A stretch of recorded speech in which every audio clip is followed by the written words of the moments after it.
Consent agenda. Move its approval. Second. All right, there's been a motion and a second. Any discussion? All those in favor, raise your right hand. All those opposed? Consent agenda passes. The next item is an ordinance approving a plan for an industrial development project authorizing the City of Liberty, Missouri to issue taxable industrial revenue development bonds in the principal amount not to exceed 1.4 and 1 million in connection with the Metrobloks project and authorizing certain documents and actions in connection therewith. Mr. Smith. Yeah, so as you alluded, Mayor, we have a data center developer looking at a development along South Evergy Parkway and Hughes Road. At full build out, this development will be 568,800 square feet over 3 buildings. As you alluded, it'll be a $1.4 billion investment. The first building coming in will be 177,000 square feet, which has already came through for approval back in December in front of this council. The total investment of that $1.4 billion is broken down into real and personal property. The real property amount is going to be $543 million, where the personal property amount will be $858 million. The tax incentive request is a 25-year abatement that will also cover both, excuse me, both real and personal property. The real property side will be a 75% tax abatement for 25 years. And the personal property side will be 100% for 5 years and 90% for an additional 20 years beyond that. So the tax impact information on this one, if this development were not to go to that site, we would see a tax over that 25 years of $33,728 divided amongst all taxing entities. With this project, the pilots generated over that 25-year period from real and personal property will total almost $49 million. It's $48,982,136. So obviously a substantial increase from what we see there today to what we will get in the future if this development is approved.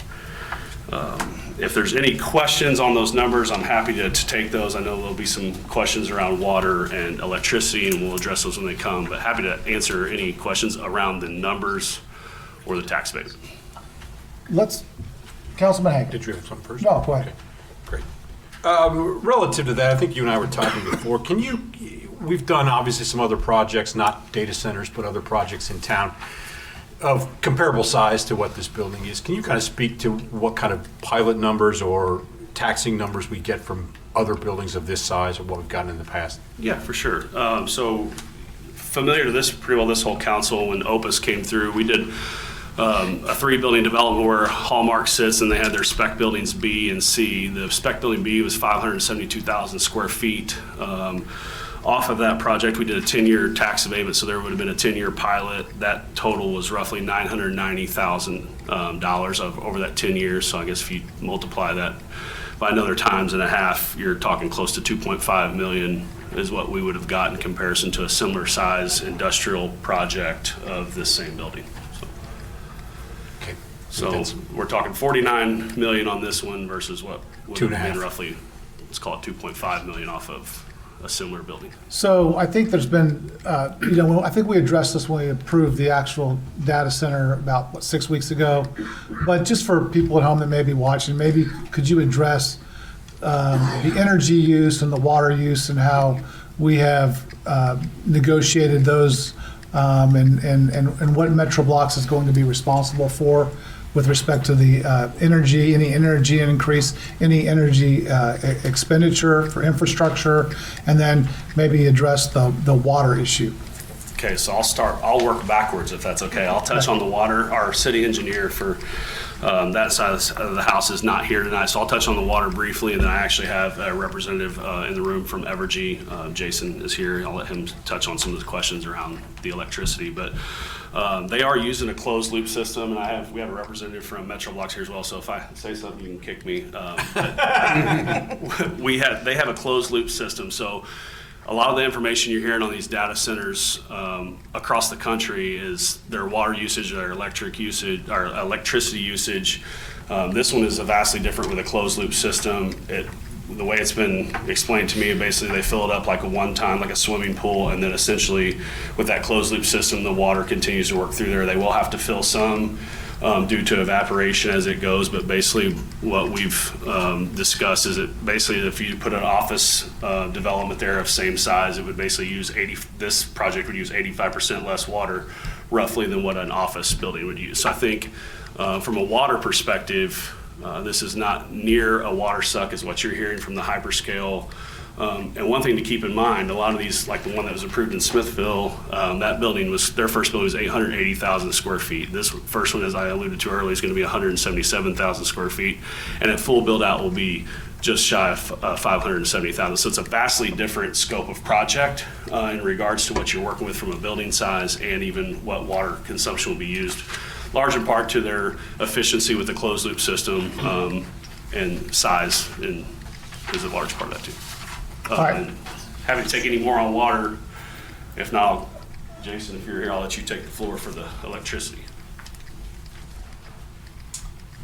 Good evening, Mayor and Council. Jason Clint with Evergy. I live in the northern Liberty suburb, otherwise known as Kearney. In terms of rates and how this will affect rates, this actually is very likely to have a positive impact on rates. To put downward pressure. Why? Because it is not of the magnitude that we see of some of the other data centers that you've seen being built here. So actually what this project will do is put a lot more kilowatt hours being used, which will drive down the fixed costs for everyone. So as long as this project isn't causing me to build generation, it is going to be a net positive for customers in our service territory. Should this project decide to get larger at 75 megawatts, that is where the large load power service tariff comes in. And what that means is that they would pay a higher rate than every other customer. They're not there yet, but if they decide to go there, they pay a higher rate than other customers. And it's always true that these projects pay their costs for infrastructure. So whatever they're costing in, they're going to pay for. It's not going to come on the backs of my customers. I just wanted to make that clear for the people that are home watching, that Yep. any infrastructure upgrade is going to be paid for by Metrobloks or you all, not by the citizens of Liberty. That's correct. Okay. And I think just saying that another way, right? If a new substation is needed, they will pay for it. As long That's as not it- going to be on the backs of Evergy. That's right. As long as talking about a single-use substation, yes, it would be their cost and their cost at 100%. Okay, thank you. And not to make light of anything, but why are you wearing that yellow tie? Thank you for asking. I'm wearing I know what it it because is. you're Iowa Hawkeyes who have been at Sturts from Liberty, Missouri. I wanted to show out for the Iowa Hawkeyes. Just want to be careful. You're not saying necessarily that, well, our rates are going to go down. You're saying maybe they will not go up as much because of this project. So there are a lot of inputs to rates, right? And so there are a lot of cost pressures that I could get into. I've got a 30-minute presentation that I'd love to go through at a different council meeting.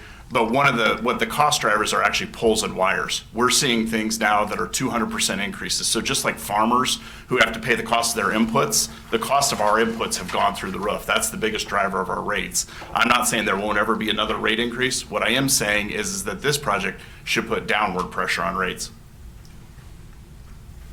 Any other questions? Not for him. Thank you. Do you want to ask one? Yeah, I have quite more question for Brandon. Yeah.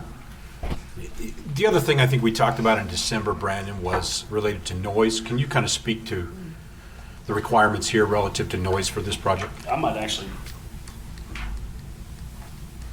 I'll let Hope talk on that for Metrobloks. I want to make sure I pointed to the right person there. Great, thank you. And could you repeat the question? What specifically about noise? We've just heard some concerns, and there are generally concerns Oh. out there in the ether about data center noise, things going on with them elsewhere. Just want to speak to it about what it's going to be like at this project. Yeah, there's an opportunity in data center projects to be noisy. Usually the larger projects with a ton of chillers, a ton of backup power generators, they can produce noise, but there are ways to mitigate that. So really costly enclosures around the generators, sound walls, berms, spacing, and just site planning. There's a lot of different things that can be done to reduce noise. On our projects, we like to hit really low decibel at any neighboring residential property lines. We aim for the 50 to 55 decibel limit at residential property lines, which just blends in with background noise. It's like the hum of your refrigerator in your house is about that decibel level. So that's what we've done on this project, is we're putting generator enclosures and screening. Great, thank you. I guess maybe the follow-up question for Kat, then, that meets all of our residential, or all of our codes, and, sorry, Ms. Sharp, thank you. Thank you. This project was approved 2 months ago, and it did meet all of our standards within our Unified Development Ordinance. Great.